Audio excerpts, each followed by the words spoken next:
joining me today. Here, I was just sitting here in my bunker in Nebraska thinking about, well, I got to finish this show about data centers. I basically have it all written, but then I thought, well, there's more to this data center business that we need to discuss first. But unfortunately, I don't have an audio person here in the bunker with me, so I think the audio is probably kind of so so, but not much I can do about it. Anyway, so this thing about data centers, okay? Um, I need to do smaller shows. But before I get to the ins and outs of these data centers, I want to present my theory about the dark side of these data centers. Because, for example, they're hiding a lot about these data centers now. They're making circular financial deals like, oh, so and so announced a big chip deal with this. Now their stock is worth this, blah, blah, blah. So, anyway, so there's a lot of talk now about the circular financial deals, which are highly sketchy, and talk about another .com bust and all of those things. And actually, those things are all very, very interesting, and I will be talking about them very soon. But today, let's talk about the dark side. What does this really mean? I think we've talked enough about these things usually have dual operations, right? You'll find online people are talking about the AI slop, they're calling it SLOP, because actually, there's people are getting wise to the fact that they presented AI as well, it's going to help cure cancer, okay? But the reality is, it's turning out slop, okay? But what are they actually hiding on the dark side? That's what we want to focus on today, because all across Europe, new data centers are rising.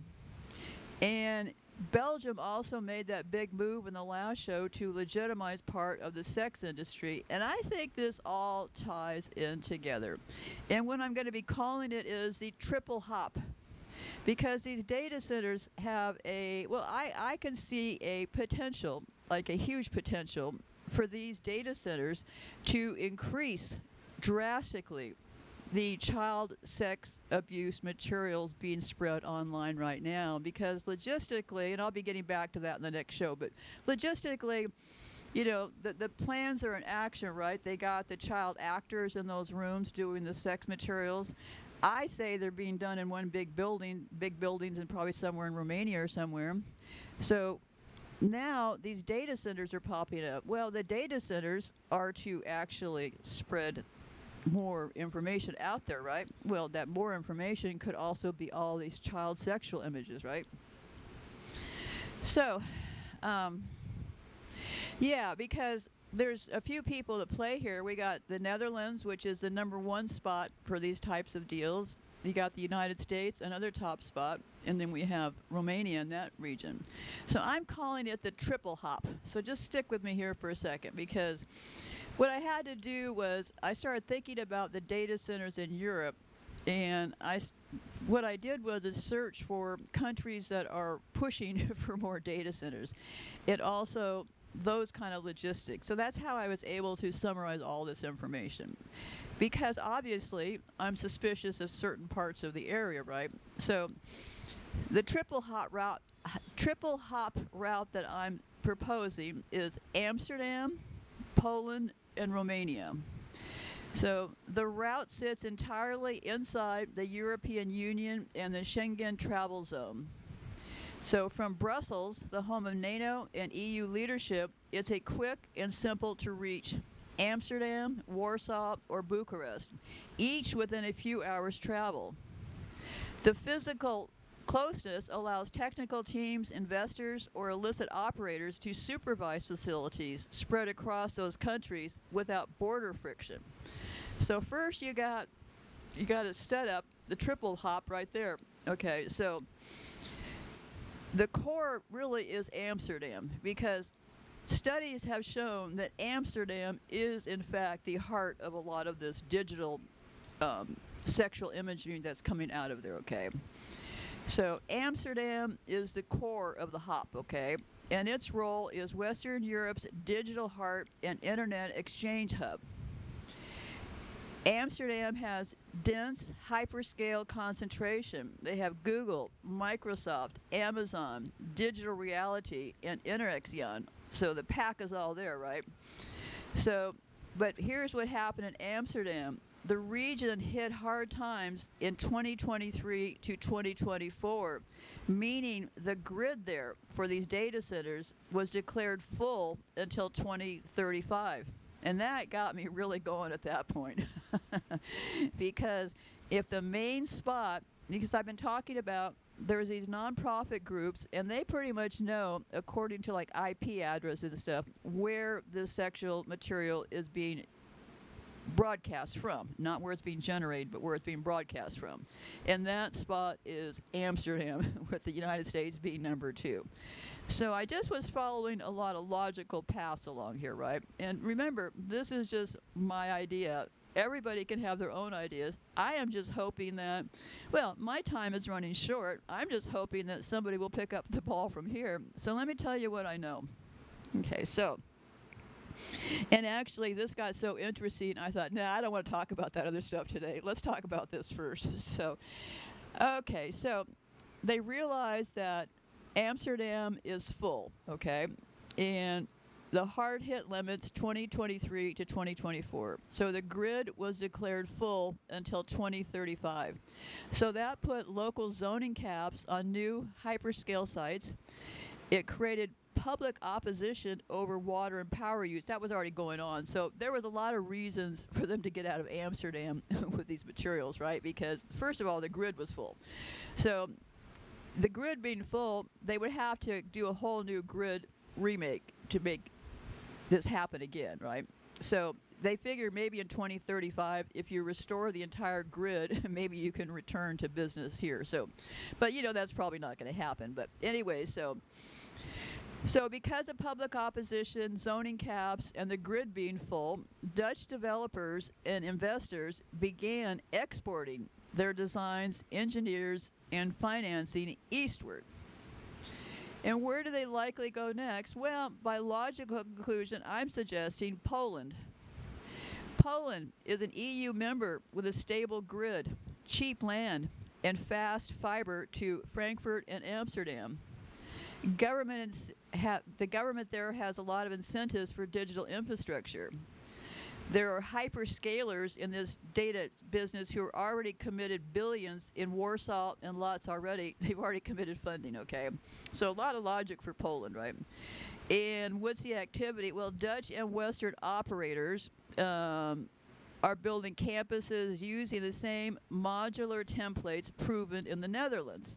So now we got that connection, right? It appears to me Netherlands is full, and they're exporting their technology, meaning their know-how, and the rest of their herd along with this pact deal, right? So they just all kind of move in conjunction with each other. So they've already got funding going on there, and all of these notes that I have down before, I kept the sources right next to the link, so you can buzz through and check my sources if you want to.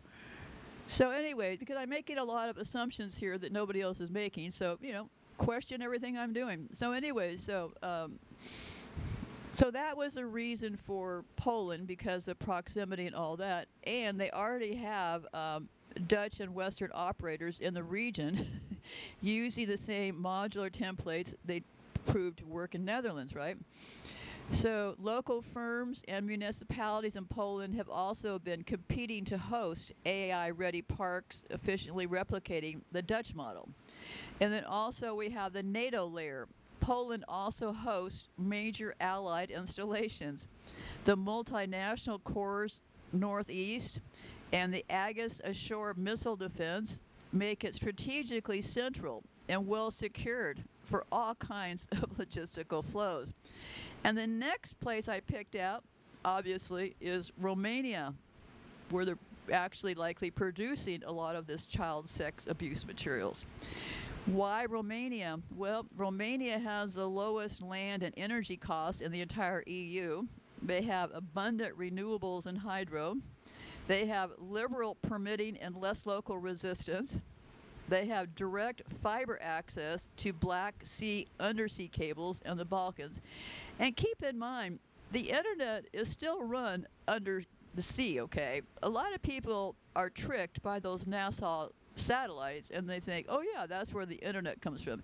So that also allows them to trick themselves into thinking, yeah, they're looking at us from the sky. Well, that is absolutely, absolutely not true. There's been a couple of cases that they can't hunt you down from the sky. And the cable for the internet is the same cable that was set up in the 1800s, and it runs under the sea. So anyway, so Romania has good direct fiber access to the Black Sea, undersea cables, and the Balkans. And they have a current build out already. They have new projects near Bucharest, foreign investment funds treating Romania as the next CEE cloud frontier. So we got that right.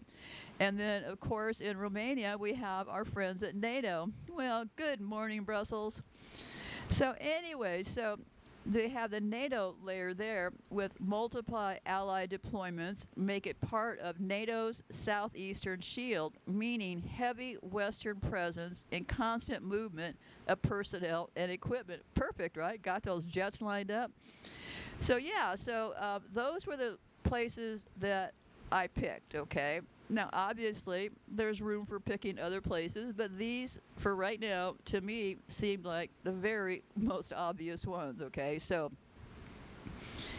and I've already got down below, I found some of these people, like these PEMCO people, they're from Amsterdam, and now they're doing this stuff. Anyway, I tracked down, because these names are easy to find once you get on the right trail, right? So it was easy to find who had permits in these countries for these data centers. So don't look at this research as, oh my God, this is so complicated. How would we ever? Well, it's not that complicated. Just break it down into bits and pieces, right?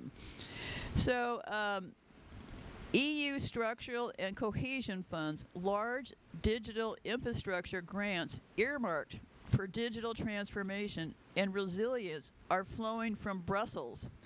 So into the CEE. So yeah, there's a lot of indicators out there that money is definitely moving into this direction, right?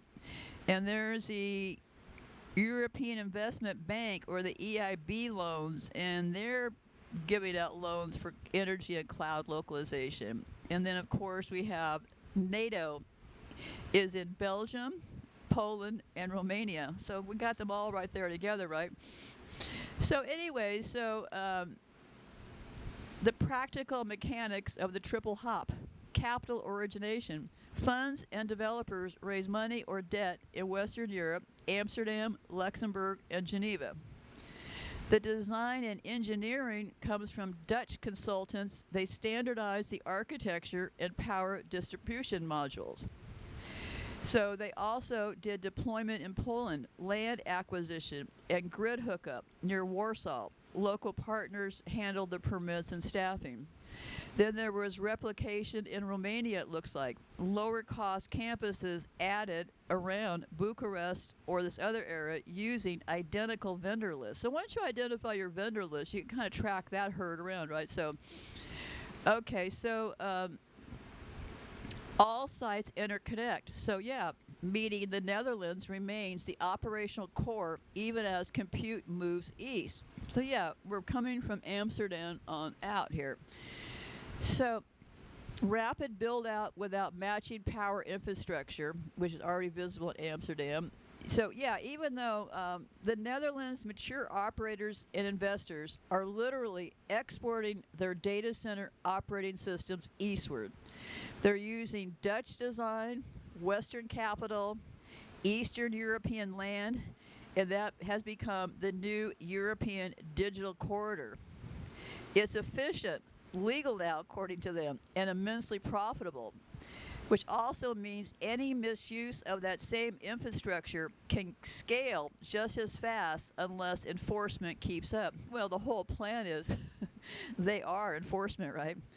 So, but behind the optimism lies a hard question. When huge amounts of money, computing power, and deregulated lands meet in the same corridors from Amsterdam to Bucharest, what else is being built? Today, I'm going to be investigating how Europe's cloud infrastructure and legal reforms may be creating the perfect environment for hidden economies to thrive literally in plain sight. So here's my logic here. Amsterdam is one of Europe's primary internet exchange cores, anchoring most EU cloud traffic.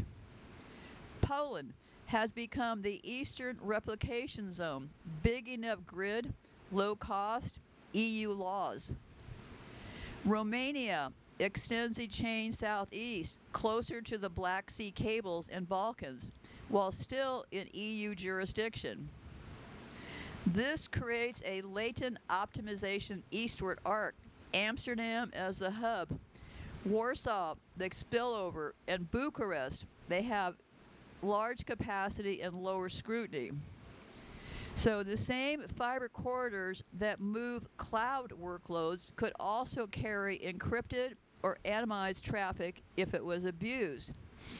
And I'll be getting back more about this encrypted business because how the encryption got started is actually a very interesting story, but it'll have to come in the next segment because that was yet another trick to get things encrypted.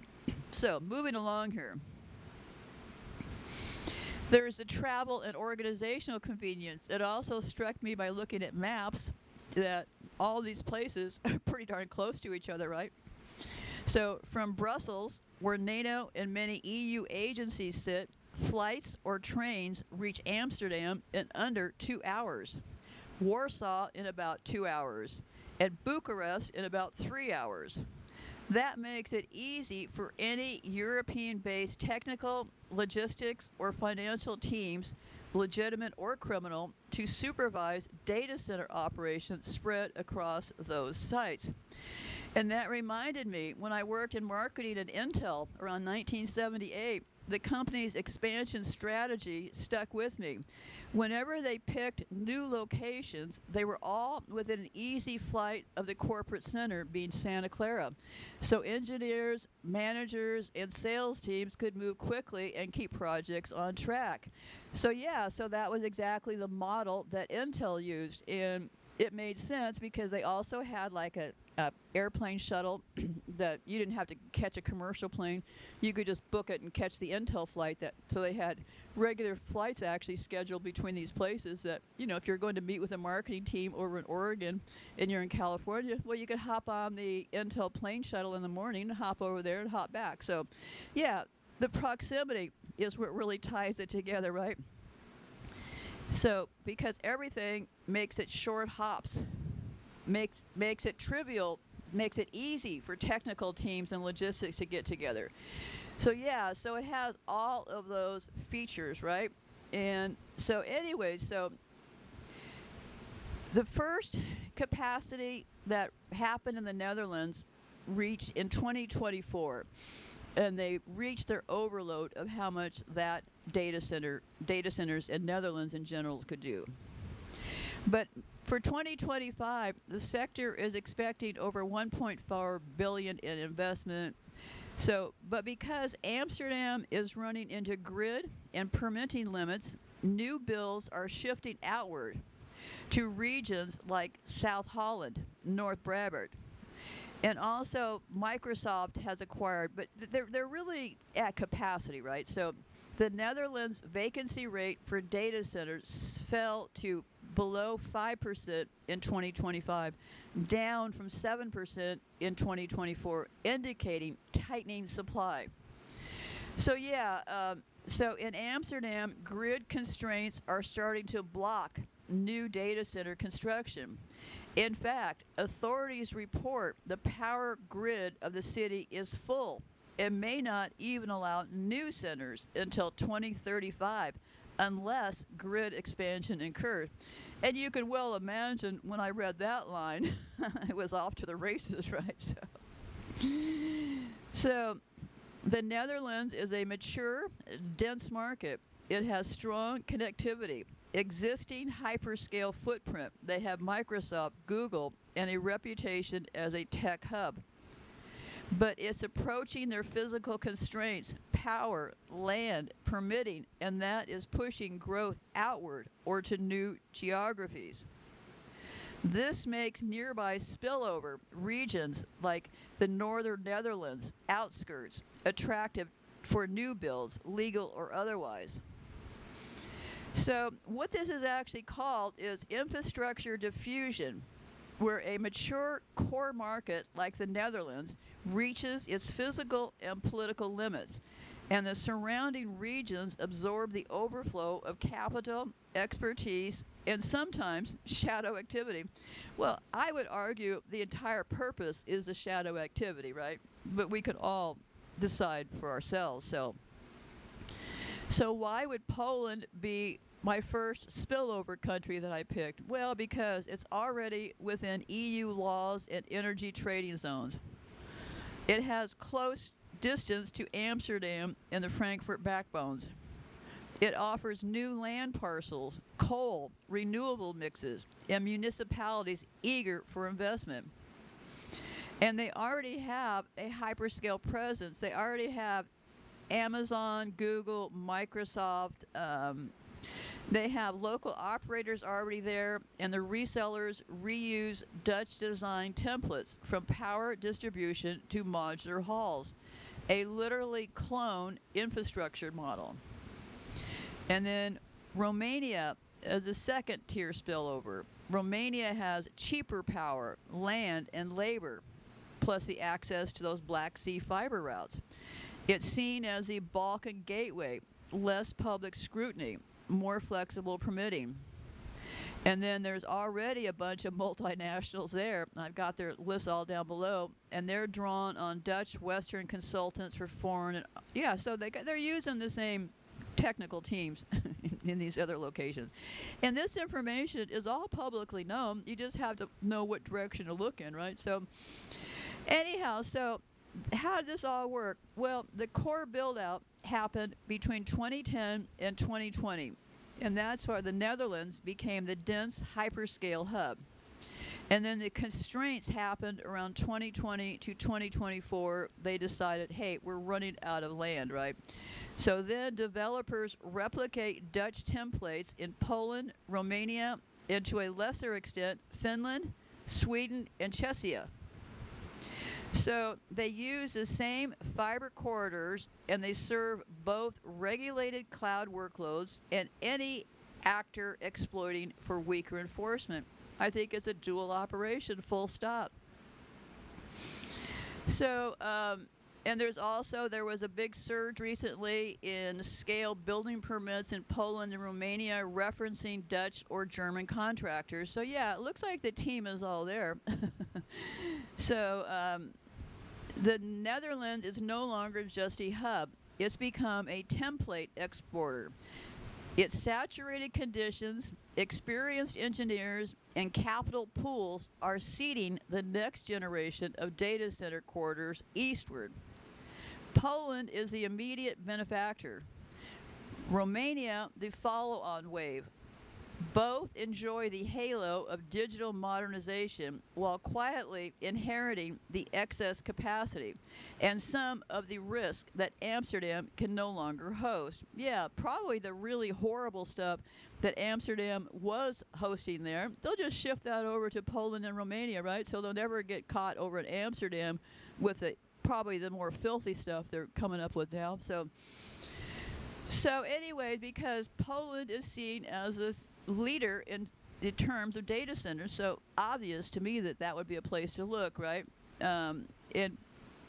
Warsaw remains a primary hub of 70% of the country's commercial. So yeah, Poland is a rapidly expanding market with a strong domestic base and momentum to scale further.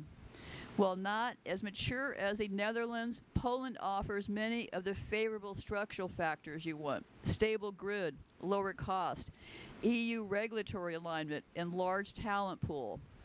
Because it's still building out, it has room at the margins for both legitimate and potentially more opaque infrastructure activity, if you get what I mean here.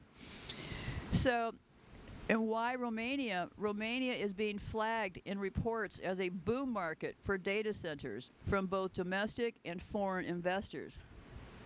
One report says Romania accounts for the highest share of upcoming rack capacity in the industry among its peers, nearly 50% of upcoming projects in that region. And Romania's energy mix is becoming more diversified and stronger, which helps. So, yeah, they have more renewables there. Romania has seen significant increase in energy consumption, especially as AI and cloud works. Yeah, so big players like Cluster Power are positioning themselves as major regional operators with large capacity.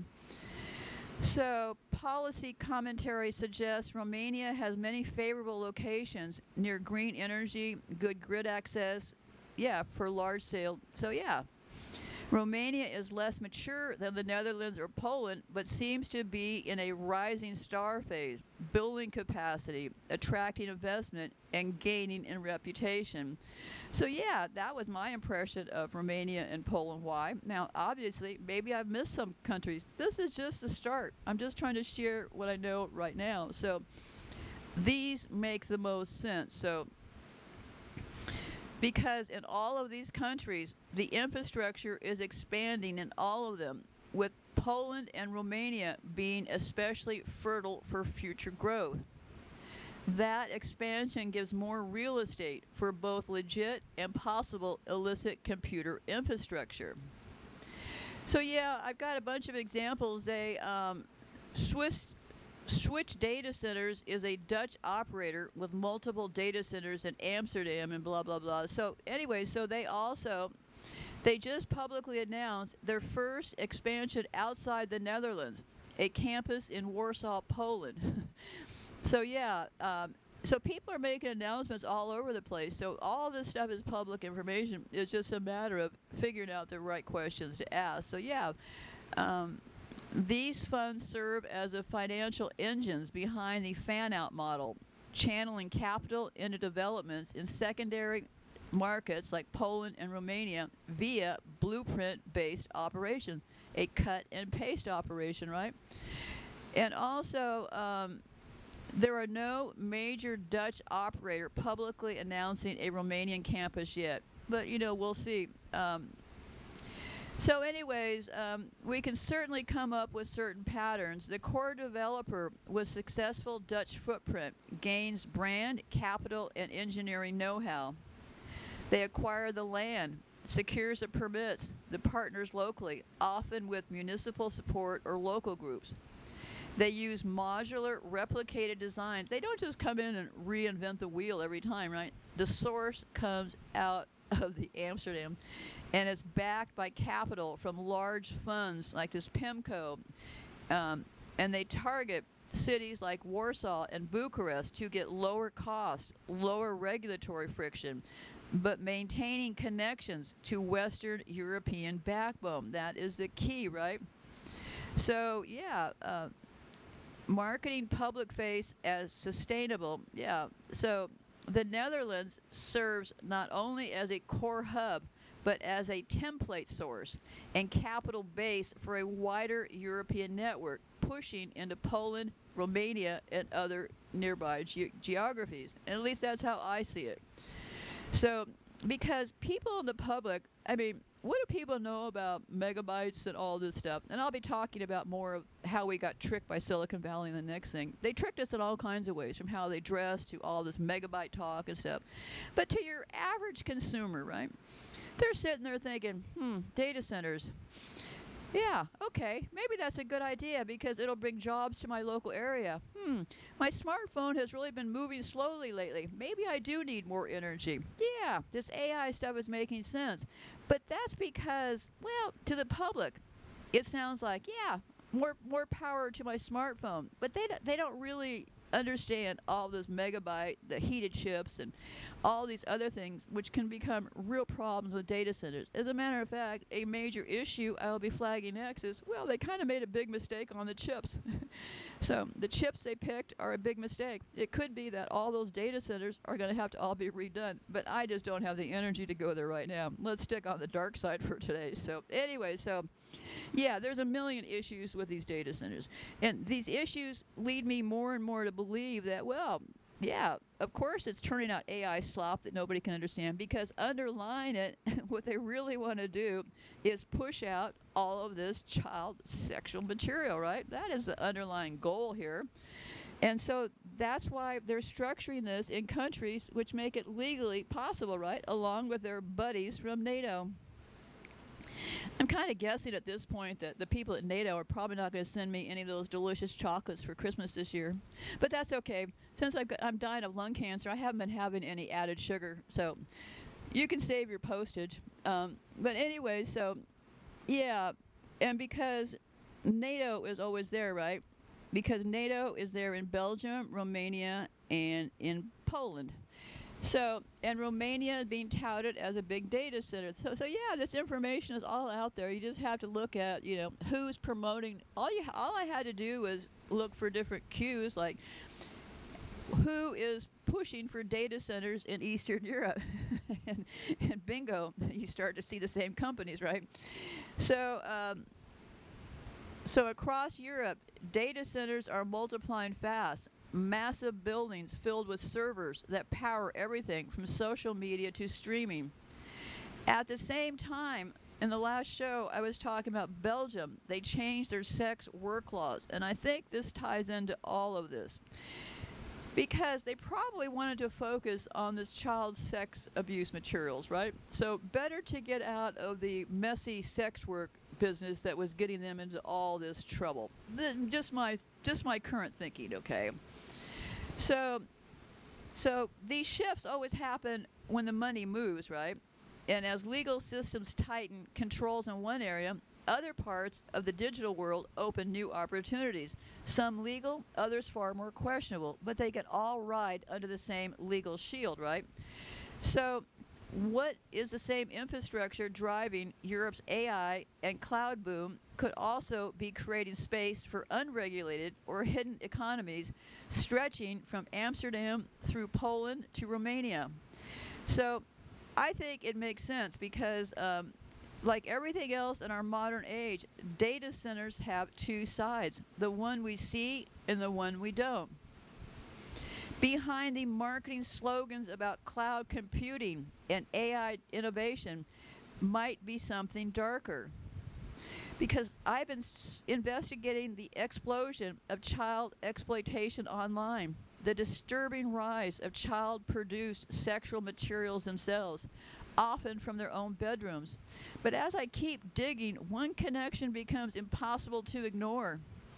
The same enormous, high-powered infrastructure that keeps our digital lives humming, the global web of data centers, could also be the backbone that let this material spread at an industrial scale.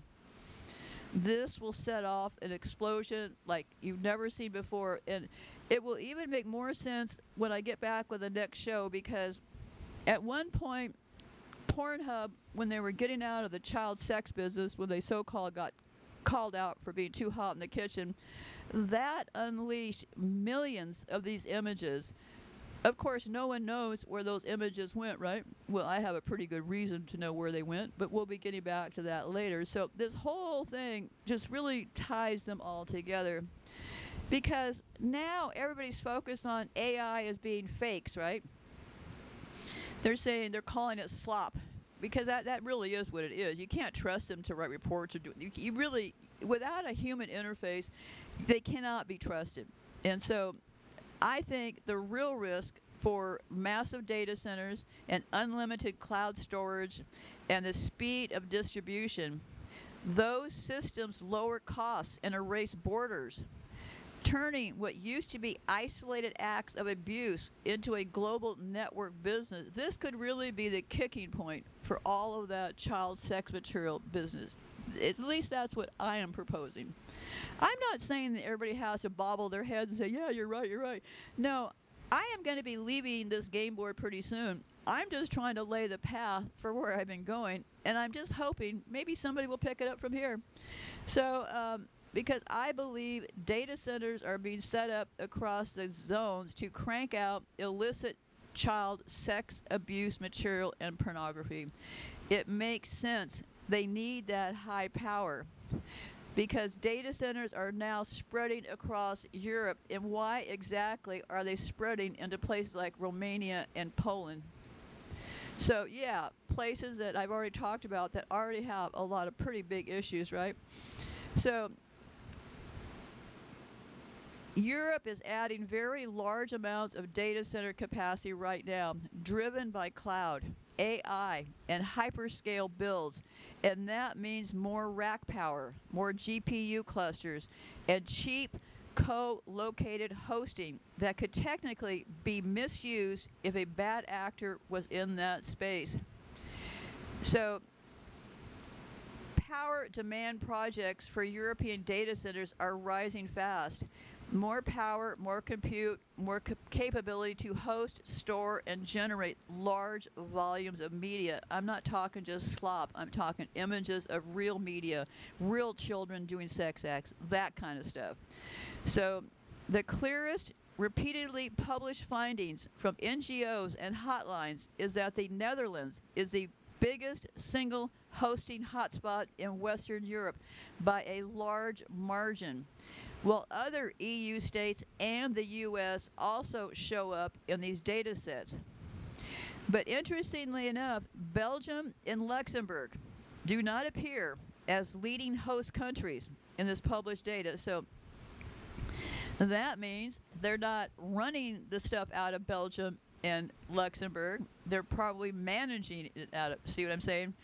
So, because why would Belgium and Luxembourg not be part of this group of people who have all these big internet things, right?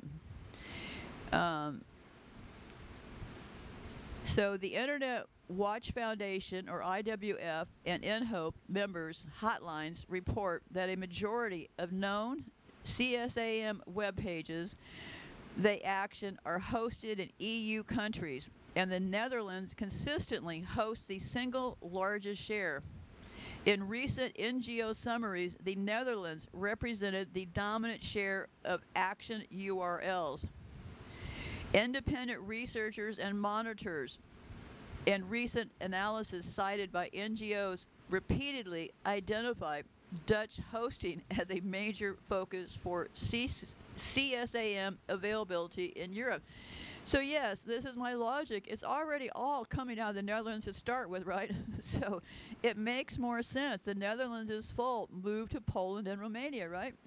So there's other countries that appear in this data, and at various times they include Poland had a sharp rise reported in 2024. The United States has a large absolute numbers and smaller shares. So yeah, they've been tracking this stuff. So this is not speculation on any part. So, and here's the catcher. Belgium. You know, my BFFs. Yes, Belgium isn't active on prevention and takedown. So what they're showing is that Belgium, among the largest host countries, are the highest involved in prevention and takedown. Well, that also makes perfect sense, right? That Belgium would be the people that are taking down other people because they're getting rid of the competition, right? So it would make sense that Belgium would be putting out posters about prevention and taking down other people. And Luxembourg, I looked and looked and looked because I've talked a lot about Luxembourg. I don't want to cast any shadows that don't belong on these people. So I couldn't find anything about Luxembourg as far as being the top hosting countries in Europe. So, but Luxembourg has a sizable finance sector. So where that fits, I don't know. But the Netherlands is almost always the top hosting. And Poland has surfaced strongly in recent years. In 2024, the Internet Watch Group, Poland is listed among the EU countries rising in hosting volume. It jumped massively in that year. And that same year that we got all of those Pornhub things got flooded to the market, right? And I'll be getting back to that. But yeah, so. And the United States also appears in historic analysis. Wired magazine in 2021 noted that the USA saw a spike and took second behind the Netherlands that year. So, and that was the same year that Pornhub had to get rid of all of those child sex images. So, kind of an interesting timing, right? So, anyways, and you'll know more about that later. I'm not trying to hide the ball on the Pornhub deal, but I have it in the next show, so we will get there real soon. So, anyway, so it appears to me. It appears to me that according to their own data from their own NGOs, And there were other EU countries that saw growth in hosting, including Bulgaria, Romania, Lithuania, and Poland. Yeah, that came from one group. So, yeah, Poland is noted as the fifth worst. So, I don't know. So, according to a summary news, in 2024, 59% of CSAM content globally was hosted on servers in the Netherlands and 13% in the USA. And that same source said Slovakia 5% and Bulgaria 4%. Some of these places, like I keep running across, some of these places, they may be production places, right? But they're not going to be a big place because it really it goes back to the Netherlands.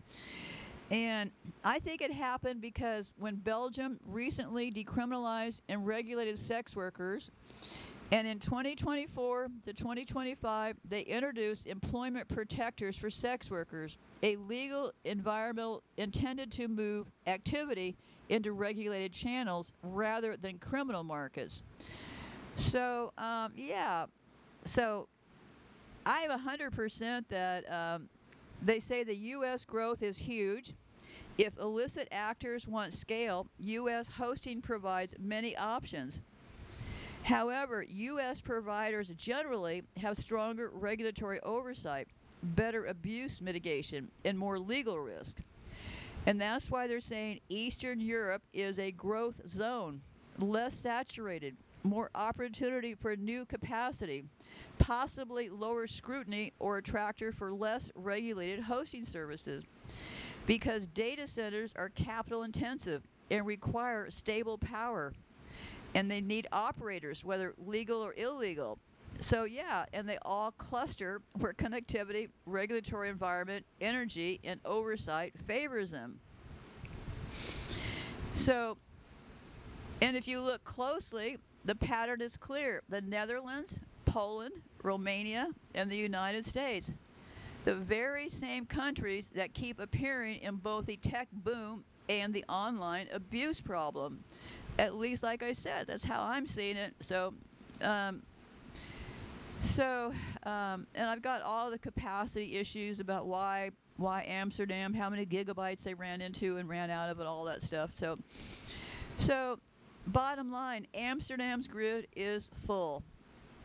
So they needed to move, same way they needed to move all that herd money, right? They needed to move that money and take the focus off of Amsterdam. So, yeah, and there's lots of reasons for all this to happen because roughly 70% of hosting capacity already sits around Warsaw. Yeah, there's these Dutch companies. There's a Dutch company called Switch Data Centers is building a 100-megawatt campus outside Warsaw. The same modular and sustainable design it used in Amsterdam. So I think I have some pretty good connections here. I don't think I need to like go on and on and on and on. So yeah, and I have another site. I'll do one more in Romania. Romania is the emerging rising star of Europe's data infrastructure scene. It has cheap, renewable power, a liberal permitting system, and direct access to Black Sea fiber routes that connect to Asia and the Middle East. That is critical here because that is how this stuff will get fed out to Asia and the Middle East through those Black Sea fiber routes. So, yeah, one of the biggest projects is cluster power, a 200 megawatt tri-generation campus, the largest in southeastern Europe. Investors and developers are flooding in, especially around Bucharest, where telecom links are strong. Romania has the land, the energy, and the political appetite to attract foreign investment, and far less oversight than the Netherlands. And remember, it's where these people come from. Wouldn't you want to have your hands on your money in the places where you're most familiar with, right? They originated out of Eastern Europe. Those were the same people that went into Israel. Those were the same people that came to the United States. So, of course, it makes total sense that right there in Eastern Europe is where all of this would be taking place. Keep that pocketbook close, right? Because that way they can have their hands on everything and they could be jetting around on those NATO jets. And with those NATO jets, I mean, come on, they could be hauling around all kinds of things on those NATO jets, right? They have the bottom compartments. They have rooms to put a whole bunch of, I hate to sound insensitive, but a whole bunch of children in cages. There's lots of ways that can happen out of these locations, especially when you have NATO right there along next to you, right?